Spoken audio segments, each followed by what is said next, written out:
Hello and welcome to our Saturday broadcast. Opportunity for people to ask questions about their practice, about Buddhist practice, and the theory behind Buddhist practice, mindfulness practice.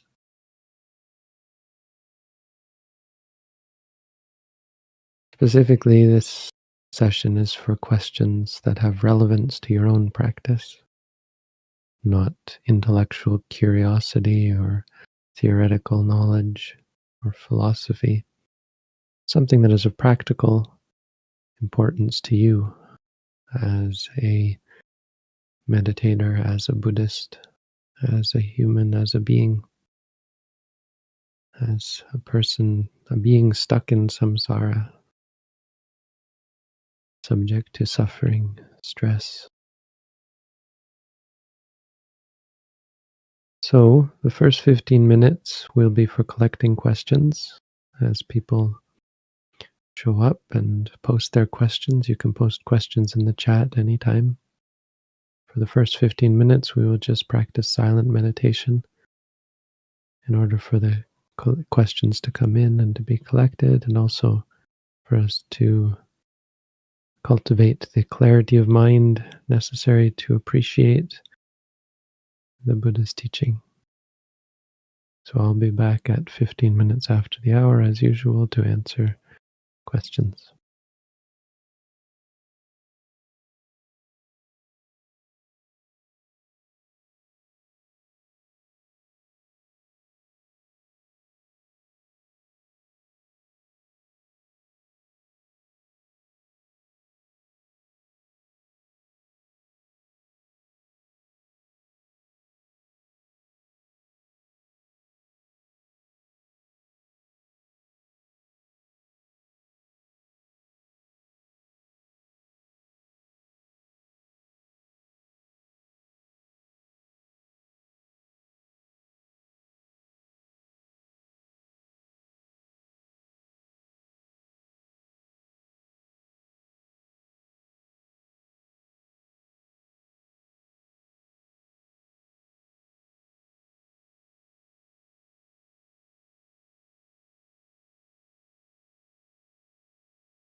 Okay, that's 15 minutes, and we're back.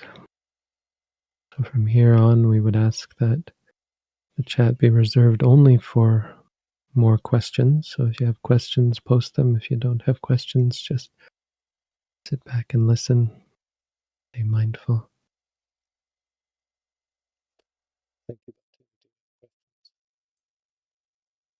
To further support my mindfulness meditation practice, can I sleep on my side as the Buddha did for lying meditation?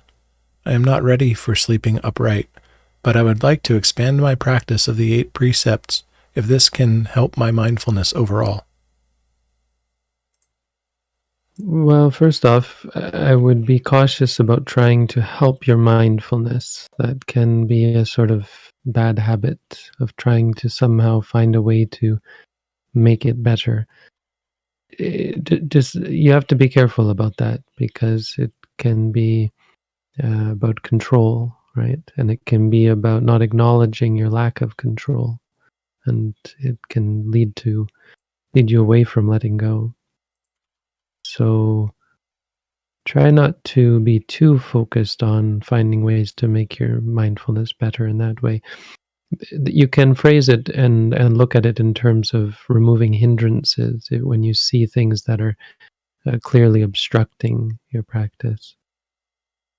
As far as sleeping on your side, um, if your body isn't the same shape as the Buddha, it might be difficult. You have to, I think, recognize that the Buddha was able to because of the shape of his body, his legs. Some people are bow-legged. Some people are whatever the opposite of bow-legged is. But lying meditation is certainly a valid meditation. What I would recommend is that you try to take up the practice of doing lying meditation until you fall asleep rather than going to sleep. So don't ever lie down with the thought that you're going to sleep. Lie down with the thought that you're going to do lying meditation. And when you fall asleep, you fall asleep. You can also make a determination for when you're going to wake up. Those kinds of things are valuable.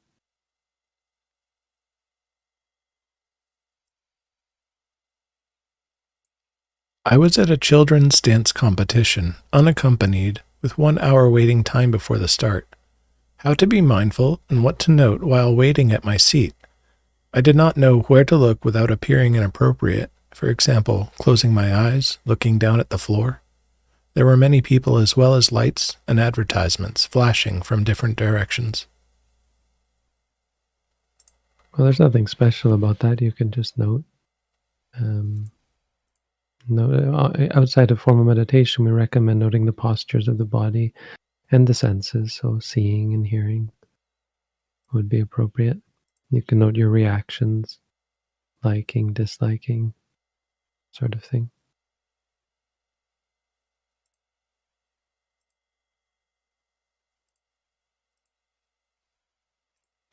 Why should we be more precise than noting feeling? Why not feeling feeling instead of rising falling? It's um, more accurate. And yeah. So, what does the precision do for you? It leads to a greater sharpness of mind. Feeling is quite likely to lead to distraction, boredom, as the mind loses its sharpness because it's so repetitive and it's lazy.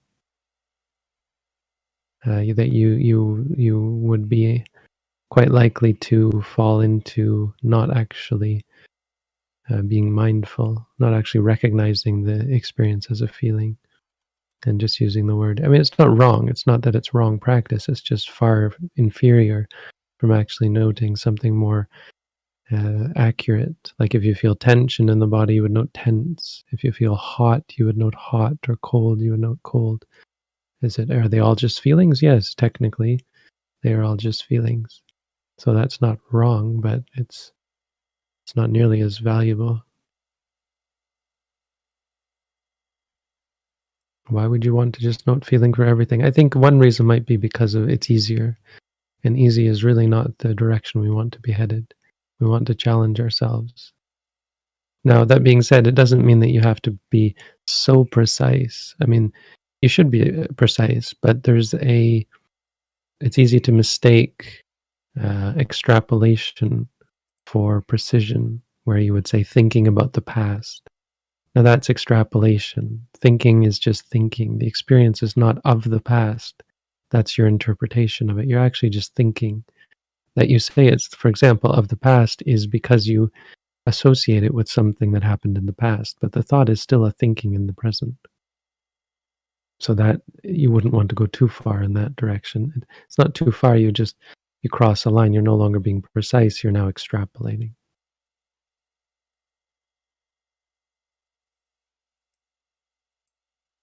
I want to get in better physical shape, but I crave a lot of junk food and sweets. How do I manage my cravings? It seems like just noting craving doesn't work.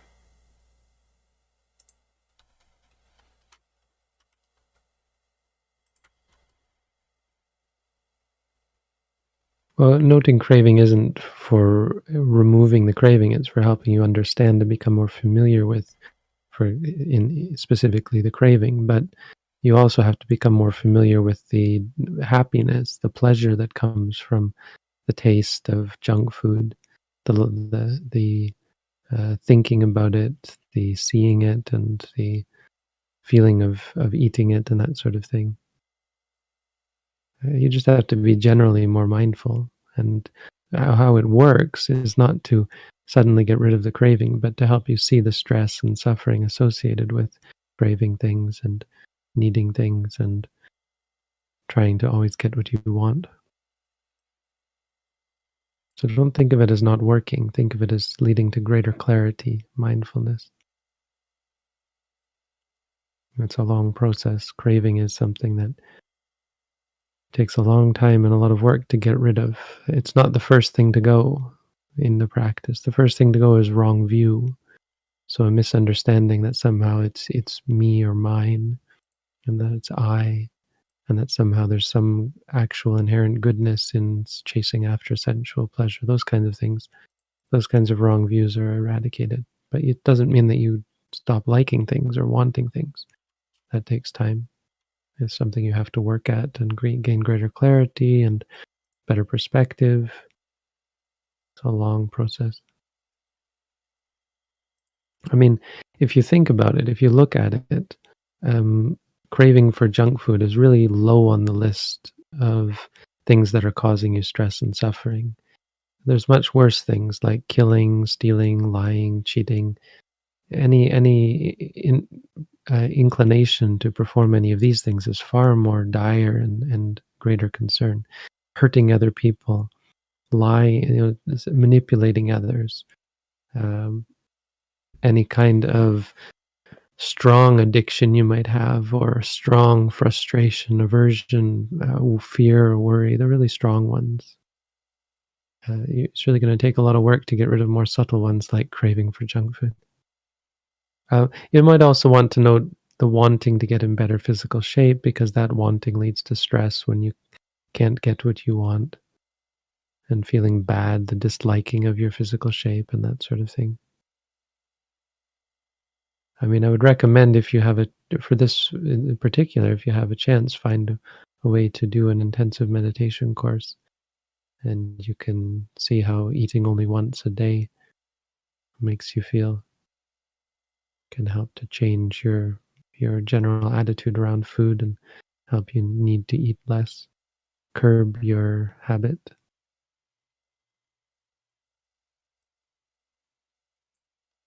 Sometimes there is very strong hatred towards my body, and it becomes nearly impossible to not act on these feelings of anger by doing harmful things to myself. How can I get out of this cycle? Well, through mindfulness, it certainly will allow you to free yourself from it. It just takes work and practice. I don't know if you've read our booklet on how to meditate.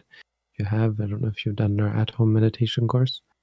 Those are two places to start. If you've done the at-home course, then maybe try to do an intensive course. So the at-home course should do quite a bit if you haven't done it.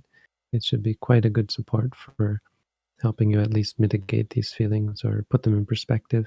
The key is not to react to the feelings. Hatred toward yourself is just hatred. It's just a feeling, and it's terrible and feels awful. But we react to that, and it snowballs. We make more out of things than they actually are. Anger is just a feeling, and no matter how strong it is, no matter how strong the anger might become, it's still just anger. That doesn't actually say anything. It never gets too strong. It just gets strong, and then it goes away, comes back, goes away, comes back, goes away. But when you are afraid of it, or you are averse to the anger, then it gets worse, and then it causes real problems. Buddha described it as untangling the tangle. We're all tied up in knots. And so we make issues out of issues, and we turn problems. We think of problems as problems. And we pile up the problems.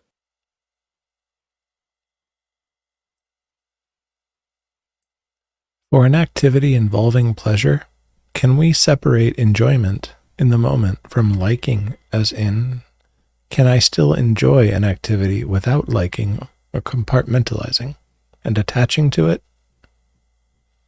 So words are slippery, and words can allow you anything.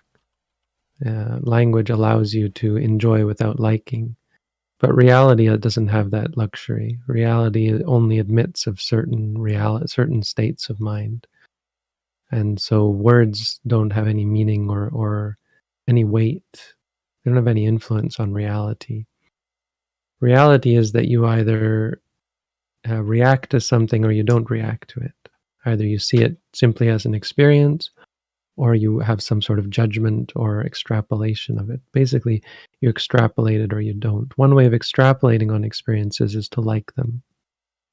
Another way is to dislike them. These are real. This is really a part of experience. It can happen.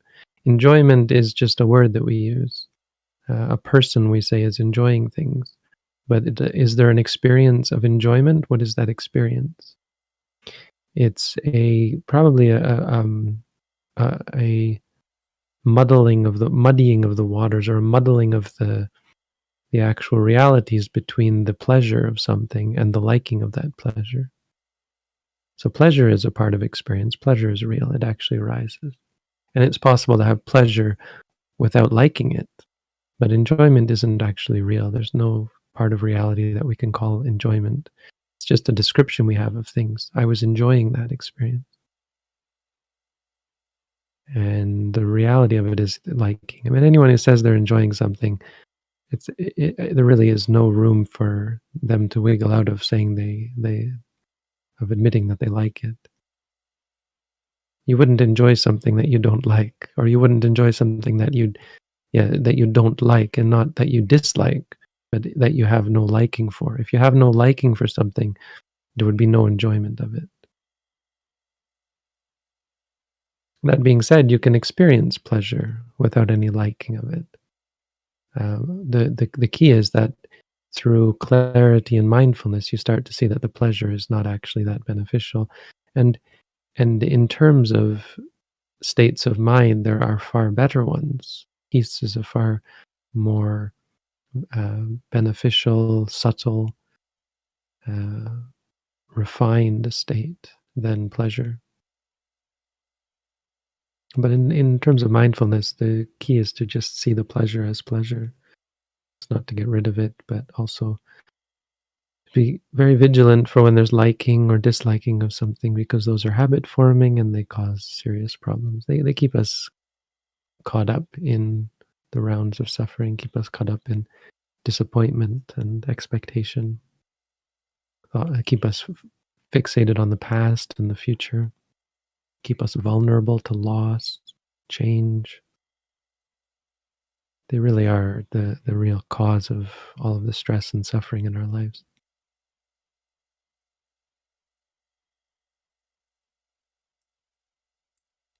In your booklet, you advised entertainment should be in moderation.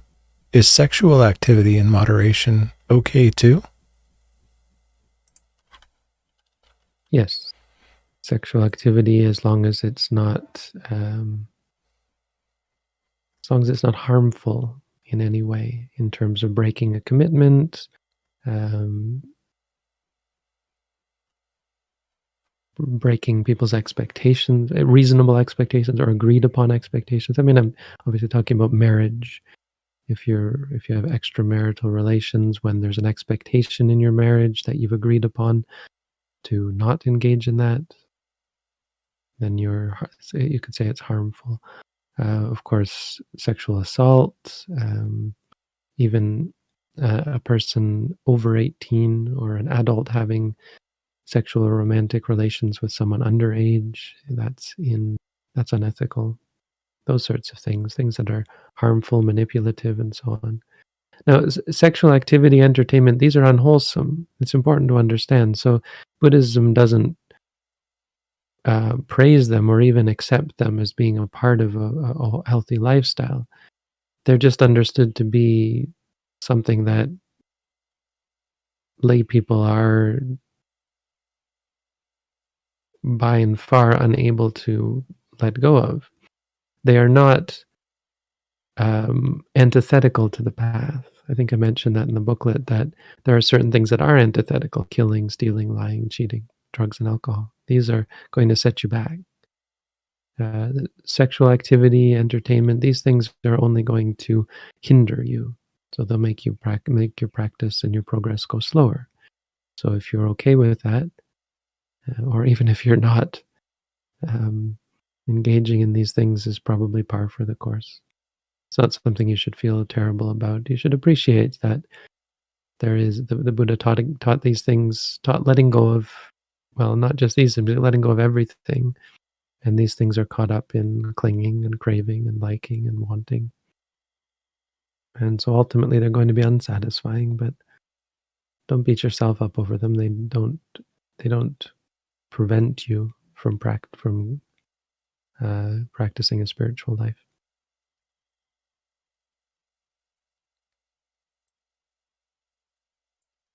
I lost someone I loved a year ago, and I turned to meditation and soon went away from meditation when things got better.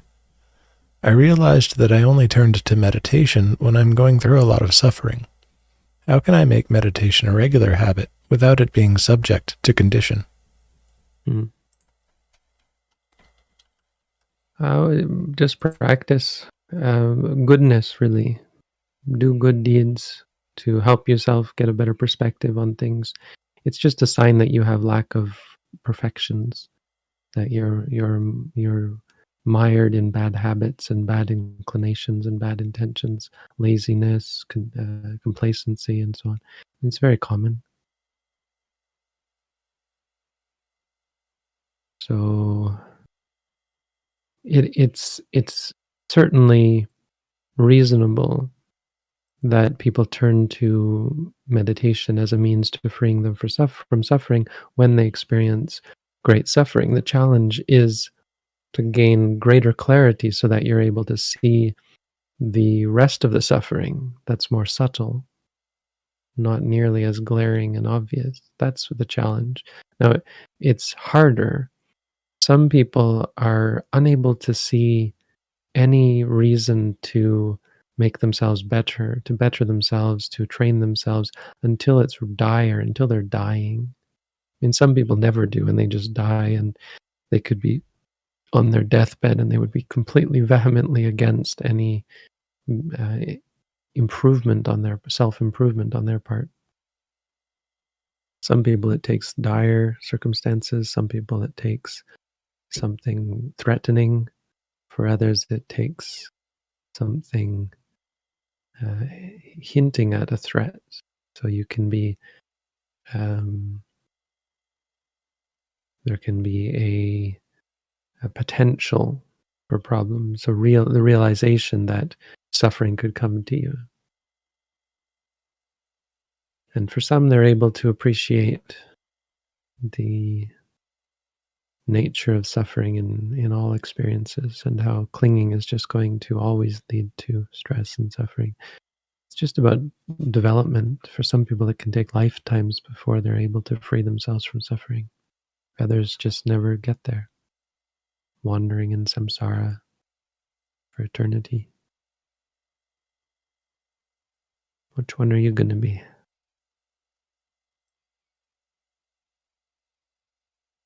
One other thing, I guess, a couple of more things. I mean, you can study, associate yourself with good people. A lot of the questions like this are questions about how to better yourself. You have to remember the fundamentals of the holy life. One is study and learning, but the other is just association, associating with good people. Find groups and communities, set up groups, join groups, help out with groups that are inclined towards the Buddha's teaching. Help to make an experience where people are encouraged to practice mindfulness.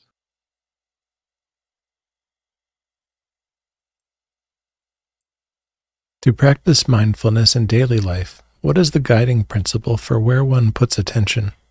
Is breath always the anchor, with awareness on other sensations as they arise, exist, then pass away? So in daily life, the anchor we'd recommend is more the body in general, the postures of the body, walking, standing, sitting, and lying. Another one similar is the senses, so seeing, hearing, smelling, tasting, feeling, thinking. That pretty much covers most of the things you're going to experience. Then you can also be mindful of the hindrances, of course. But yeah, in daily life, the postures of the body are probably the best for a beginner. I don't know if you read our booklet. I think it mentions that in the booklet.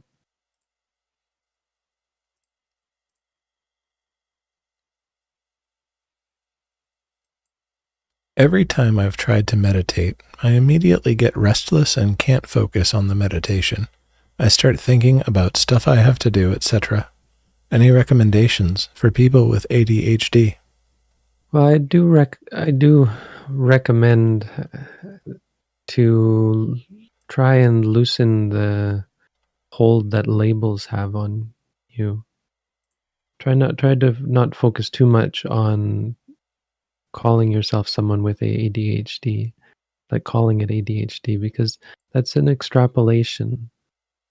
And it's important from a Buddhist perspective because of how important perspective is.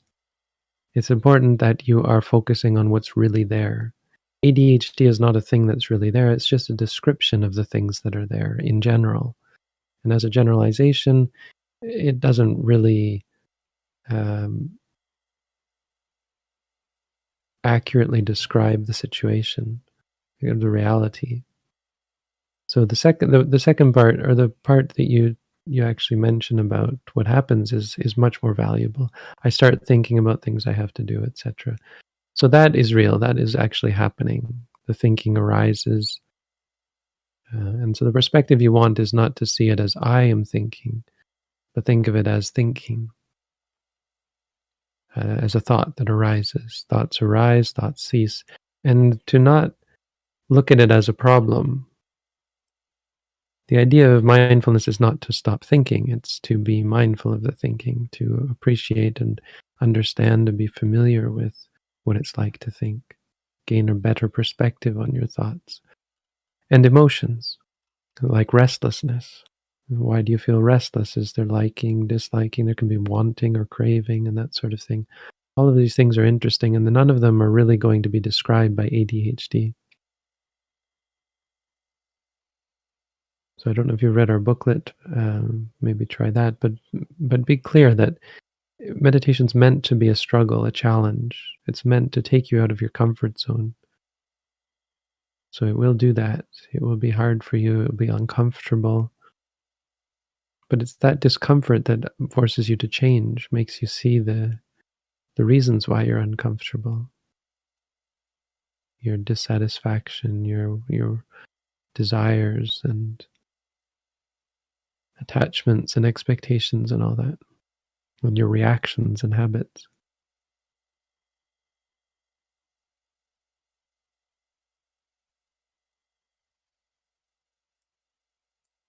Is it okay to utilize craving and desire to motivate oneself?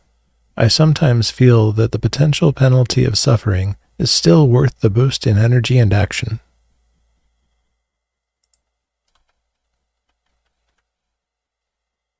I mean, in a worldly sense, maybe. sure, but craving and such are habit forming, and so you're setting yourself up for stress and suffering as a result.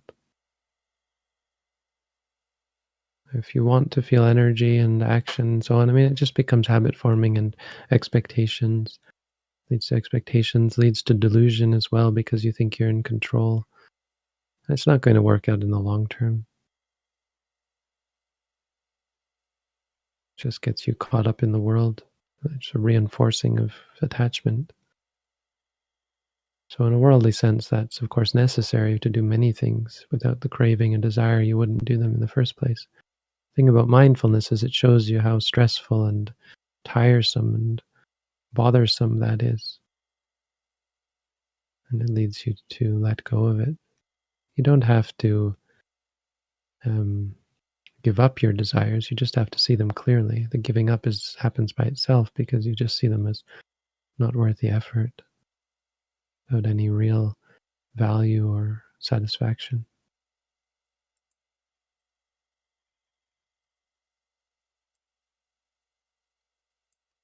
When I am around a girl that I love in my class, I go crazy and lose my mindfulness. If I confess my love to her, there's a high chance her parents would punish me. I am from India. What should I do? Well, don't try not to be around her too much. Is probably do some practicing on your own to try to mitigate that.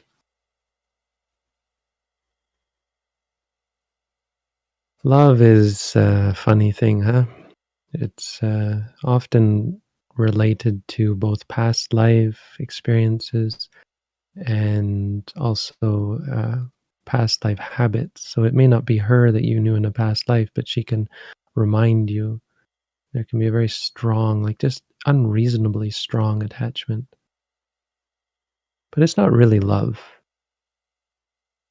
That word is so meaningless anyway. It's just attachment, it's desire, really.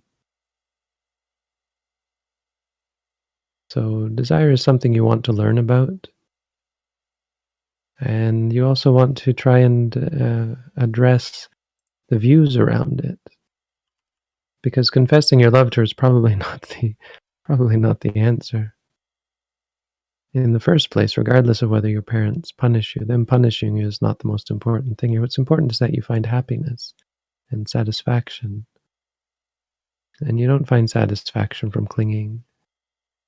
That girl is going to get old, sick, and die. So are you. She's going to do things that disappoint you and upset you, and you're going to do things that upset and disappoint her. Your expectations are not going to be met. The more you crave for something, the more you're going to require it, and the more disappointed you're going to be when you don't get it. When she leaves, if she leaves, when she dies, you'll go through great suffering from loss. And you've done this lifetime after lifetime. This is something you've done every lifetime, again and again and again. It never ends well. It never ends in anything meaningful. Try and find peace and happiness. You deserve to be happy and find peace. You won't get it from craving for things.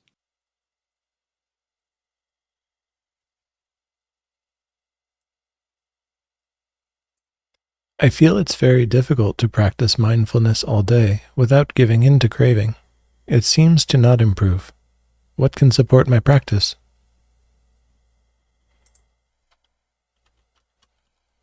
Well, struggle through it. Don't be discouraged by how hard it is. Don't give up thinking it's too hard, because you are gaining benefit from struggling. Remember, part of meditation is the struggle. It's not the trying to force yourself, but it's the wrestling with this, grappling with this desire, bad habits, doubts even about the practice. Really feeling the nature of these things. And if you have this experience that you're talking about, the difficulty and trying and failing and trying and failing, having that experience repeatedly gives you better perspective, helps you see how unsatisfying it is to give into your craving. So on the first level, just as a sort of view or perspective, try not to see it as a failure when you struggle. But as to your question, what can support, you really do have to put some, um, not effort. Effort isn't the point, but you have to actually make some commitment. So if you haven't done our at-home course, we recommend that's a good place to start. If you've done that, once you've done that, to do an intensive course. Go away, take some time to get a really real good foundation in the practice. And you'll find it much easier to do daily practice if you've done that.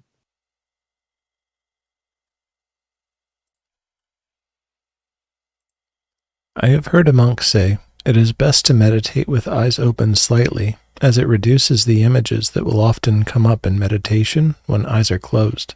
Do you see any disadvantage with this?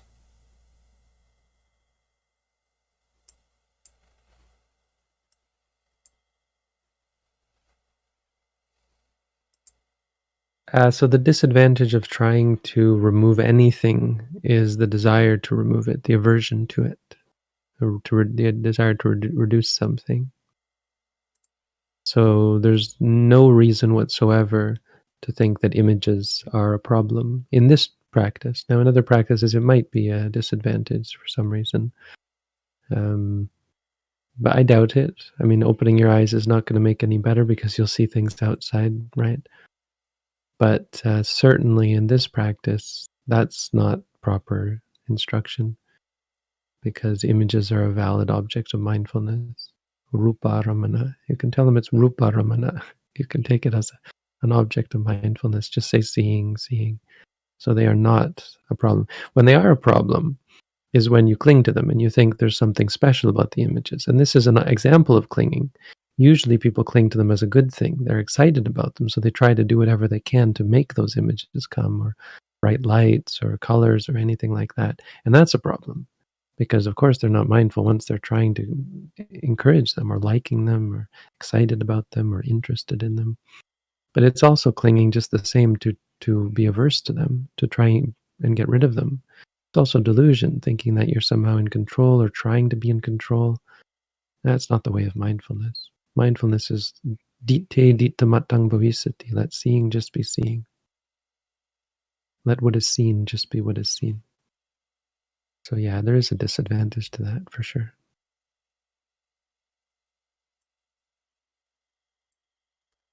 Are there gains in life through meditation practice even if one does not become a sotapanna in this lifetime?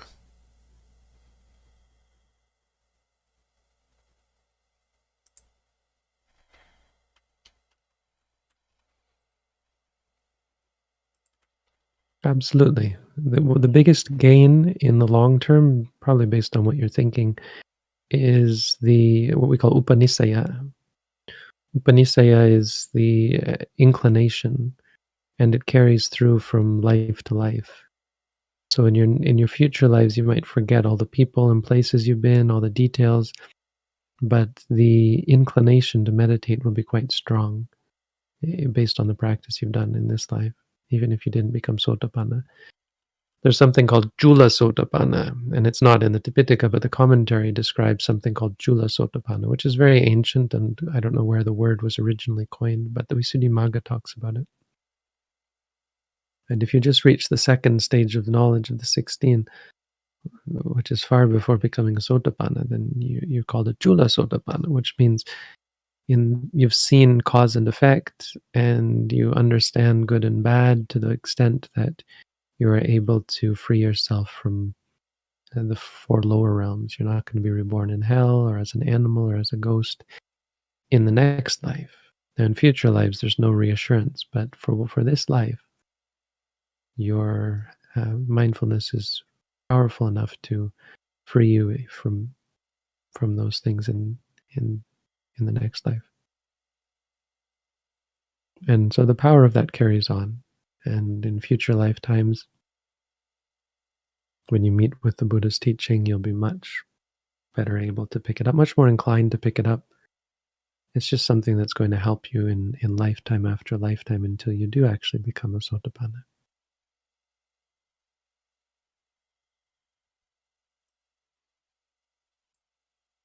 How do we go about letting go of very strong attachments to people we develop?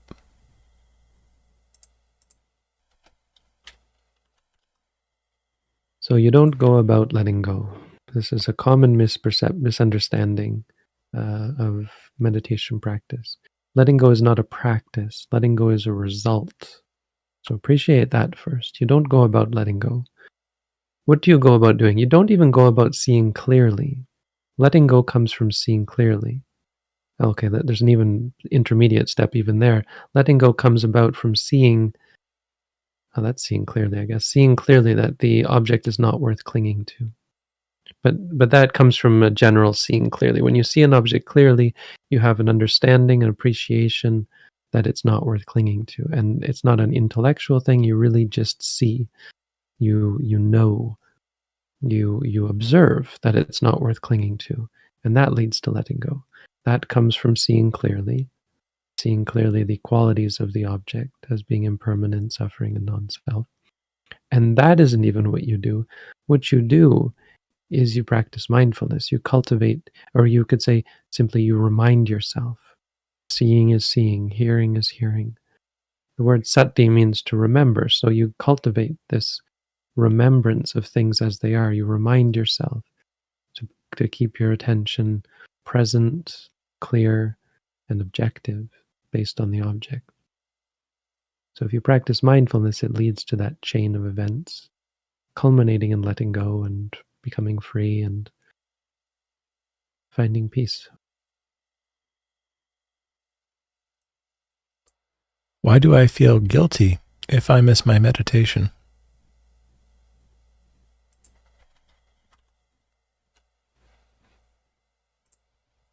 So, in general, we're not interested in the why in this way.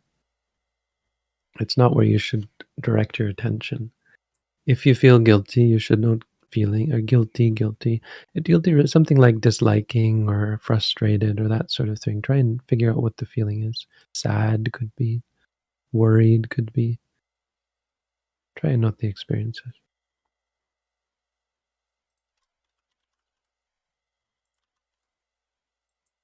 How do I be mindful when extremely sick and feel like I don't have the stamina to be mindful? You don't really need stamina to be mindful. Mindfulness is something you can do any time. It should help to give you better stamina, better energy. It's not easy when you're sick, but on the other hand, it can be a great object for understanding. You may not be focused on the right thing to be mindful of. You should note the drowsiness and tired that you might be describing as lack of stamina. If you feel tired or drowsy, note that. Note pain. Note disliking. Of course, sickness doesn't automatically give you the opportunity to be mindful every moment. You're still going to be distracted and reactionary, but it is a good opportunity to train. And it's a struggle. What you're probably feeling is that it's a struggle, it's a challenge, it's hard. And as well it should be. Anything worth doing is going to take you out of your comfort zone and force you to grow.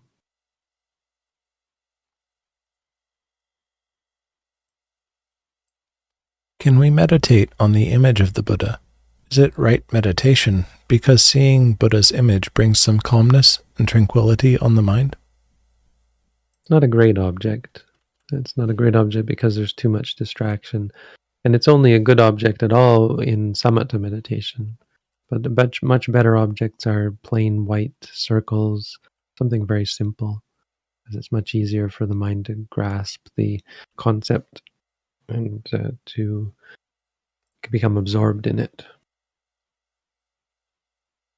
So the calmness and tranquility can be good for sure, but they can also be problematic as they can lead to attachment. You can like the calm feelings and tranquil feelings, and then you get stuck on them and you need them, you crave them, and you're disappointed when you don't get them.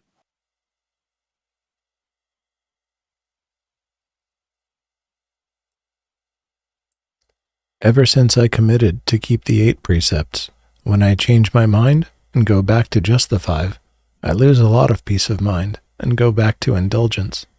Is this a sign that I should go back to 8 precepts? That does sound like a sign. 8 precepts isn't something you should be afraid of. Don't feel worried that you're doing something wrong. There's nothing wrong with taking them. Just don't feel like you have to keep them, and if you stop keeping them, you're doing something wrong either. I mean, of course, it's better to keep them. It's great if you can keep them. But what you should think is sometimes you might not be able to keep them. And as long as you're able to keep them, for sure, keep them.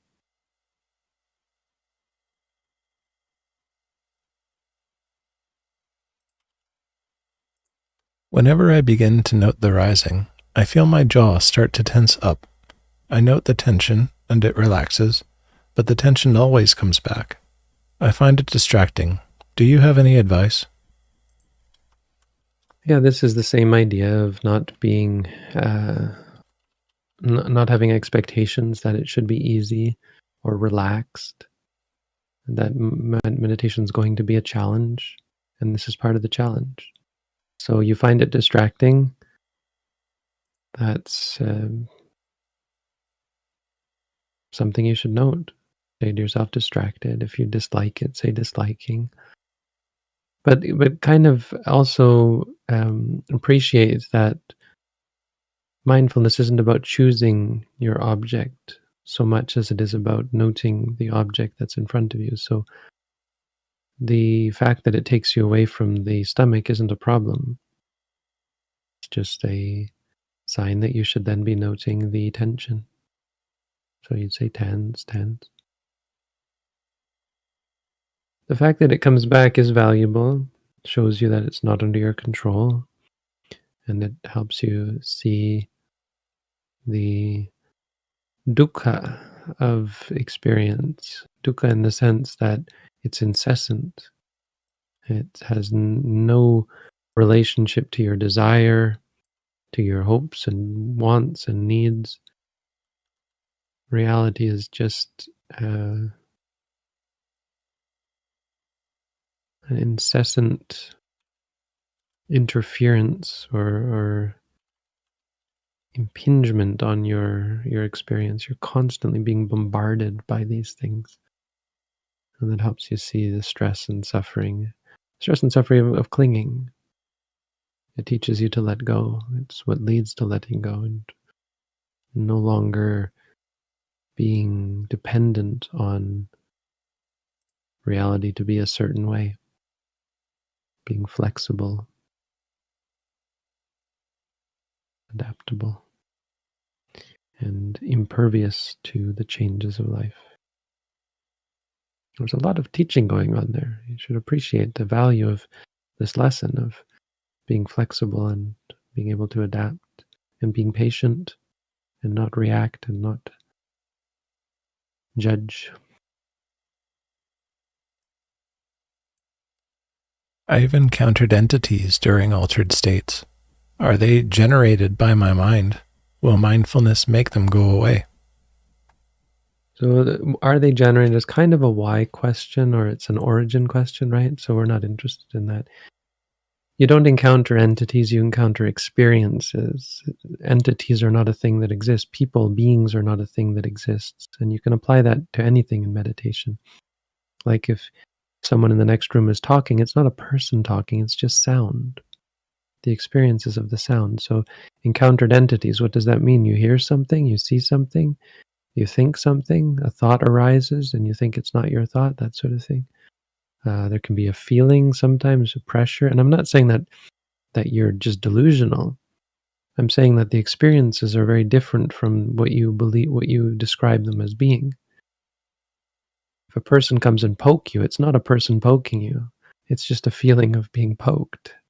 That's the experience.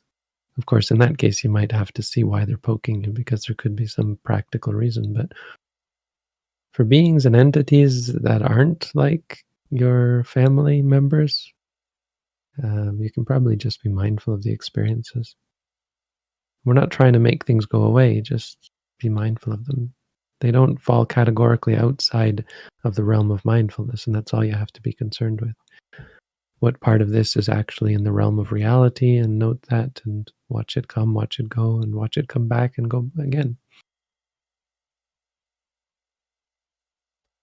Bhante, we've crossed the hour and there are 3 more questions in the top tier. Do you have the time to answer more? Okay, let's go for it. Thank you. I've noticed that feelings arise without my effort, and it's not up to me, but sometimes I think, should I consciously cultivate an environment that arises wholesome feelings, or should I suffer through?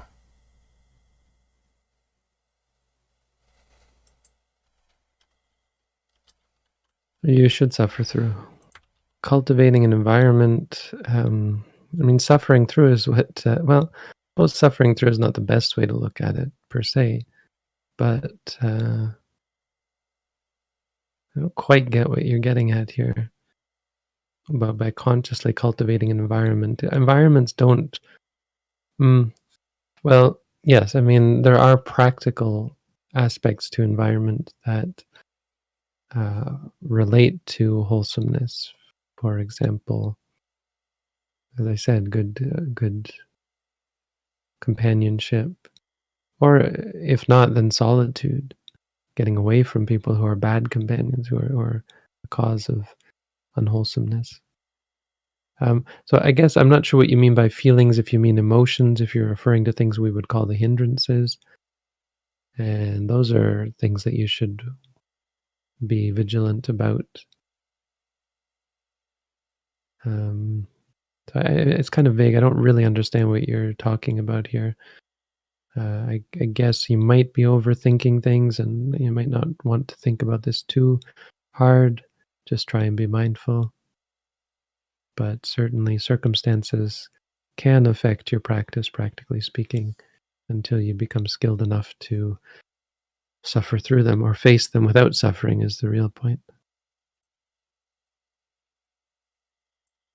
In vipassana meditation, there is always a surge of emotions within the body on a daily basis. I observe it, and it goes then comes back, over and over. What to do from here?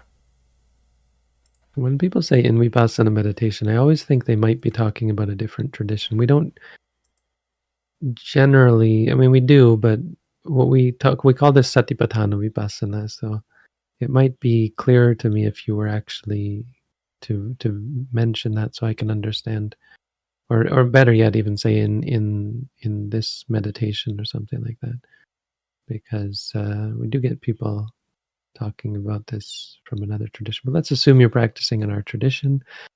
I think you would know what to do. Although, yeah, there isn't anything special you need to do. Assuming that you're practicing in our tradition, you've read our booklet, maybe even done the at-home course, maybe you've even done an intensive course in this tradition, then you would just do what you've always done. You just note it. And again, this going and coming back, it's a part of the familiarity that you're going to gain. It's not necessarily only a sign of progress when things don't come back. It's a sign of progress when you start to realize that things keep coming back. And you realize that your expectations that things would never come back, that things would get better, is just craving, it's just desire, and it's unreasonable. It's obviously out of touch with reality. And so rather than have these expectations, you start to just take things as they come. Because the truth is, nothing ever comes back. You only associate what's happening this time with something that happened before. And that's on you. That's an extrapolation. Reality is only one thing, here and now. The one thing that is happening right now, that's all that's real. It doesn't have any relationship, ostensibly, like on the face of it, it has no relationship to anything else. It just is what it is. It arises and ceases. And that's valuable. That helps you to let go, to stop making these extrapolations and say, oh, not this again, right? But until that time, the realization that things are not amenable to your expectations helps get you there. Helps you to be less expecting things to be like this or that, or being frustrated when they're like this or that or so on. I've been sick with a condition and stuck in my house for a year. I'm someone who still lives a normal Western life, and I have many attachments. How much would you recommend I meditate? As much as you can comfortably. You don't want to force yourself to do it when it's uncomfortable, when you're sick of it, like you've done too much and it's just getting stressful. It should be challenging, so don't let that dissuade you or turn you away or limit you. As much as you can. There is no reason to be afraid. Just do as much as you can, and you feel like you are comfortable doing so much. And yeah, comfortable is probably the wrong word. As much as you can without uh, getting overwhelmed, without breaking.